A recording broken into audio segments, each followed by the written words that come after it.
নমস্কার, কেমন আছেন সবাই? আশা করি ভালো আছেন। আমার রান্নাঘরে আপনাদের সবাইকে স্বাগত জানাই। আজ আবার একটা রেসিপি নিয়ে আপনাদের সামনে শেয়ার করব। তবে আজকের রেসিপিটা কিন্তু আমি বানাবো না, আজকের একটা আমার বান্ধবী বানাবে। চলুন রেসিপিটা এবার দেখে নিই। আজ বানাবো চিংড়ি মাছের মালাইকারি। এখানে চিংড়ি মাছের মালাইকারি বানানোর জন্য আমি এখানে ওই 600 মতো চিংড়ি মাছ নিয়েছি। বেশ বড় সাইজের গলদা চিংড়িটা ওটাই নিয়েছি। এরপর চিংড়ি মাছগুলোকে ভেজে নেব। আগে কিন্তু নুন হলুদ মাখিয়ে রেখেছিলাম। এবার কিছুটা পরিমাণে তেল দিয়ে এবার মাছগুলোকে ভেজে নেব। বেশি ভাজবেন না, অল্প করেই ভাজলেই হবে।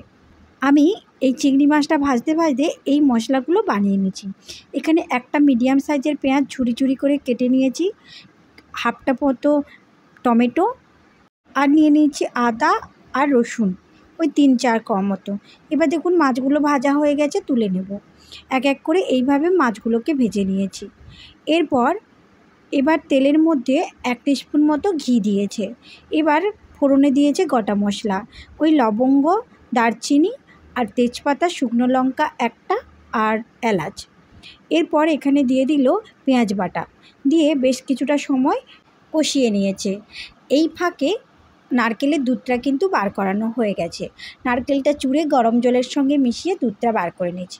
এরপর এক এক করে আদা আর রসুন বাটাটা কিন্তু দিয়ে প্রায় ওই ধরুন 5 মিনিট মতো কষিয়েছে।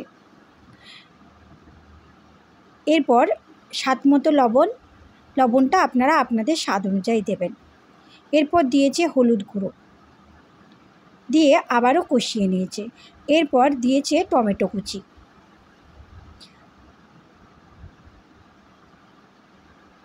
এরপর লাল লঙ্কার গুঁড়ো। বেশ কিছুটা টাইম কষিয়ে নেওয়ার পরে এরপরে ওই যে নারকেলের দুধটা ছিল ওইটা দিয়ে দেবে। আপনারা এমন গ্রেভি খাবেন সেইভাবেই দেবেন।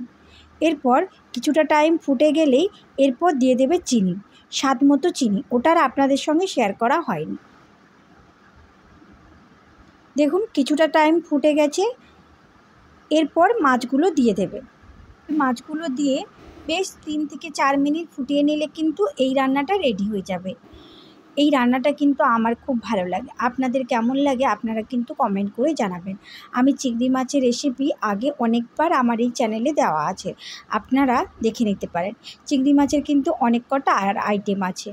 এই দেখুন লাস্ট পর্যন্ত কিন্তু এই রকম কালার এসছে, খেতে কিন্তু খুব সুন্দর হয়েছে। আপনারা না বানালে বুঝতে পারবেন না।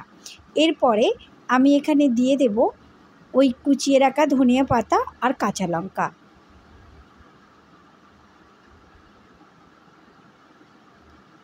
ব্যাস আমার এই চিংড়ি মাছের মালাইকারিটা কিন্তু রেডি। আমার এই রেসিপিটা আপনাদের যদি ভালো লেগে থাকে তাহলে নিজেরা বানিয়ে অবশ্যই কমেন্ট করে জানাবেন কেমন হয়েছে। আর যদি ভালো লেগে থাকে একটা লাইক, কমেন্ট, শেয়ার, সাবস্ক্রাইব করে দেবেন। চলুন দেখা হচ্ছে পরের ভিডিওতে।